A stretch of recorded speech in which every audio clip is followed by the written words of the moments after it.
যদি কারোর সন্তান মারা যায়, ছোট বাচ্চা মারা যায়, নবী করিম সাল্লাল্লাহু আলাইহি সাল্লামের হাদিসের আলোকে তার জন্য দুটি সুসংবাদ আছে। যদি কোনো আল্লাহর বান্দা তার সন্তান দুনিয়া থেকে চলে গেছে, এই জন্য সে সবর করে, এই জন্য সে ধৈর্য ধারণ করে, হাহুতাশ না করে, মালাকুল মউতকে গালিগালাজ না করে, ভাগ্যকে গালিগালাজ না করে, জামা কাপড় ছেঁড়াছিড়ি, ভাঙচুর, বুক ছাপলানো, মাথায় আঘাত করা, গালে আঘাত করা, এরকম অসহনশীলতার কোনো কাজ না করে, বরং আল্লাহর ফয়সালাকে যদি সে মেনে নেয়, হাদিসে আসছে আল্লাহ রাব্বুল আলামিন তখন ফেরেশতাদেরকে বলবেন যে আমার বান্দার সন্তানকে তোমরা নিয়ে এসেছো, তার কলিজার টুকরা তোমরা নিয়ে এসেছো।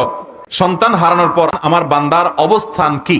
কোন কোন নেককার বান্দা যারা সবর করতে পারেন, যারা আল্লাহর ফয়সালা রাজি থাকেন, তাদের ব্যাপারে ফেরেশতারা বলবে আল্লাহ আপনার বান্দা আপনার ফয়সালায় সন্তুষ্ট হয়ে বলেছে, আল্লাহ দিয়েছেন, তিনি আবার নিয়েছেন, অতএব আমি আল্লাহর এই সিদ্ধান্তকে স্বাগতম জানাই। নবী সাল্লাল্লাহু আলাইহি ওয়াসাল্লামের হাদিসে বলছে আল্লাহ তাআলা তখন ফেরেশতাদেরকে বলবেন আমারে বান্দা যেহেতু সবর করেছে, তোমরা সাক্ষী থাকো, আমি তাকে জান্নাতে একটা প্রাসাদ দিব যেটার নাম হলো বাইতুল হামদ বা প্রশংসার ঘর।